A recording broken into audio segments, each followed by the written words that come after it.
가이우스 옥타비우스 투라누스, 주피터의 딸 비너스와 그의 인간 배우자이자 트로이 출신의 전쟁 영웅 안키세스사에서 태어난 아들 율루스를 통하여 1000년 이상 지속되어 온 율리우스 가문, 그 가운데 가장 위대한 인물 율리우스 카이사르의 양자, 그가 암살당한 후 주전 31년 9월 그리스의 서북부 악티움 해전에서 클레오파트라와 안토니우스의 연합군을 격파, 승리를 거둔 후 신적인 존재라는 뜻의 아우구스투스 황제 칭호를 받은 사람, 혹은 예배를 받으실 분이라는 뜻의 그리스어 칭호 세바스토스라고 불렸고, 신의 아들, 평화를 가져오신 분, 구세주라고 불린 신이 된 인간입니다. 옥타비우스가 별다른 특징 없이 비교적 쉽게 악티움 해전에서 승리를 거둔 후 시인 프로페르티우스는 이렇게 그를 찬양했습니다. 아폴로 신이 델로스 섬을 떠나 옥타비아누스의 기함 위에 머물러 있었다. 그의 승리를 열광적으로 칭송했던 그는 아우구스투스를 이렇게 칭했습니다.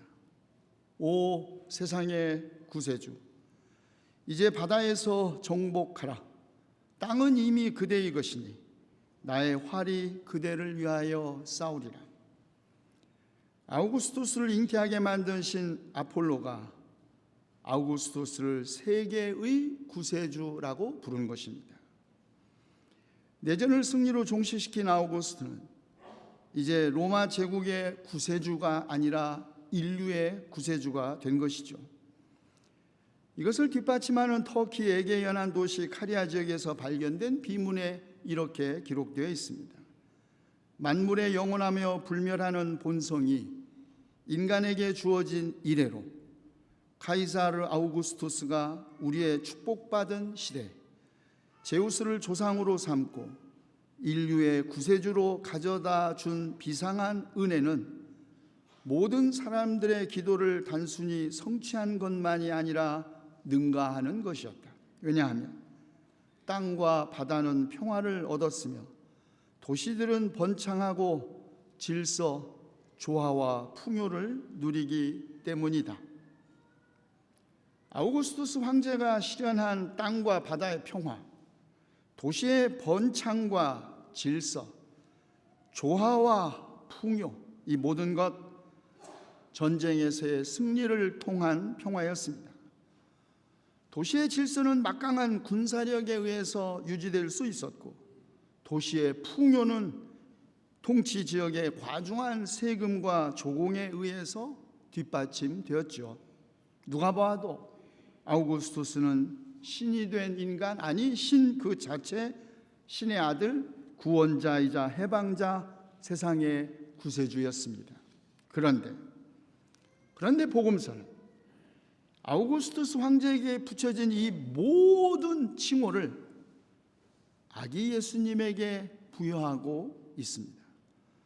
태어나자마자 난민이 되어 이집트로 피난을 가야 했던 아기, 손에는 칼과 창이 아니라 망치를 든 청년 목수, 군마가 아니라 어린 나귀를 타고 예루살렘으로 입성한 구세주, 마침내 십자가에 달려 처형당한 유대인의 왕, 부활하신 후 제자들에게 나타나 너희에게 평화가 있기를 이라고 말씀하신 예수님에게 오직 로마의 황제에게만 붙여진 그 모든 칭호를 붙인 것이죠.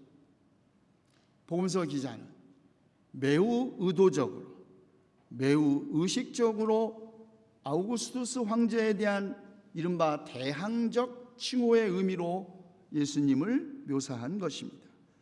그리고 그 대항은 신이 된 인간 아우구스투스 황제에 맞선 인간 육신이 되신 하나님에서 그 절정에 달합니다. 태초에 말씀이 계셨다.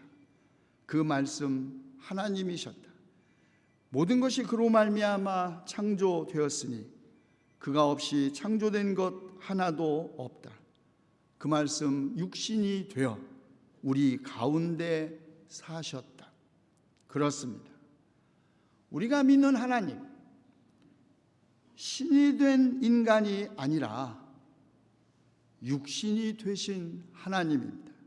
그 육신은 불멸의 몸이 아니라 태어나서 늙고 병들고 고통받고 죽을 수밖에 없는 몸입니다. 주님은 인간이 되셔 우리 가운데 우리와 함께 우리를 위하여 사심으로써 우리 몸 안에 구원의 보화를 담으신 것이죠. 그러므로 육체는 결코 억압되어서는 안 되지만 욕망의 노예가 되어서도 안 됩니다. 육신이 되신 하나님 참 빛이라고 요한은 증언합니다. 그 빛이 세상에 와서 모든 사람을 비추면서 세상에 계셨는데 세상은 그를 알아보지 못했다고 합니다. 아니, 그가 자기 땅에 오셨는데 자기 백성도 그를 맞아들이지 않았다고 합니다. 그는 주님 앞에서 마치 연한 순과 같이 마른 땅에서 나온 싹과 같이 자라서 그에게는 고운 모양도 없고 훌륭한 풍채도 없으니 우리가 보기에 흠모할 만한 아름다운 모습이 없다. 그는 사람들에게 멸시를 받고 버림을 받고 고통을 많이 겪었다.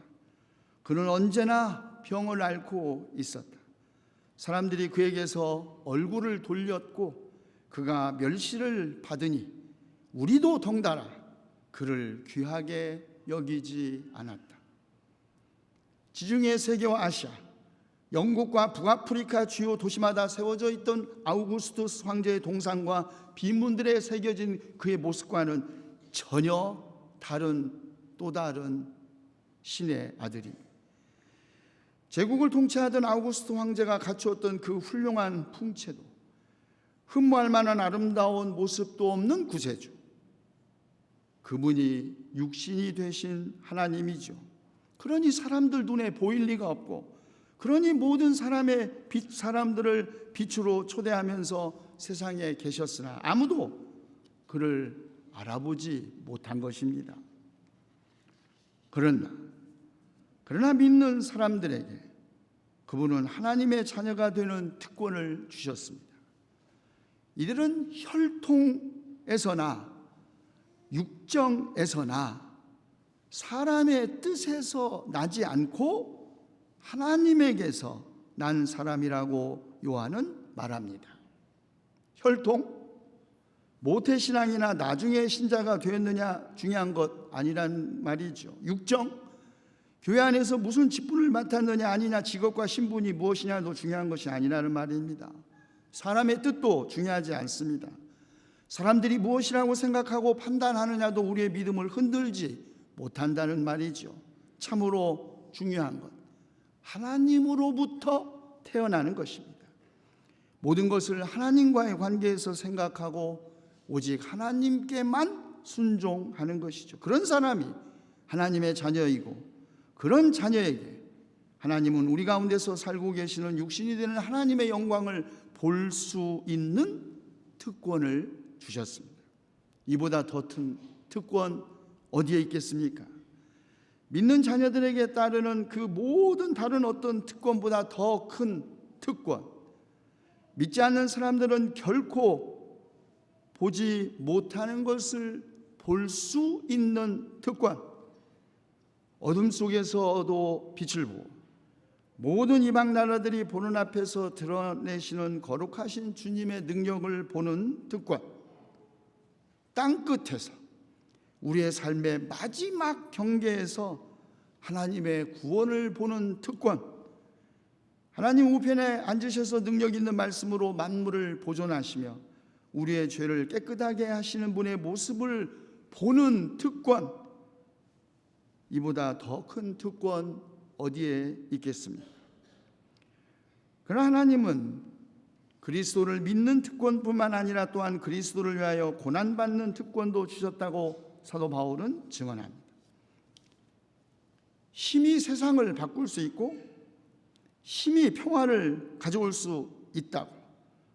그래서 모든 형태의 힘, 그것이 권력이건 금권이건 무엇이든지 간에 오직 힘이 신으로 숭배받는 세상에서, 아니 베들레헴 마국간 구유에 누워있는 요셉과 마리아의 아들 아기 예수가 그분이 진정한 평화의 왕이라, 진정한 힘은 신이 된 인간, 제국의 황제에게서가 아니라 육체가 되신 하나님이라고 주장하는 사람, 그들의 눈에는 정신 나간 사람, 전혀 현실을 모르고 지나치게 순진하거나 어리석은 사람이라고 무시받거나 경멸받다가 마침내 고난을 받을 수 있습니다.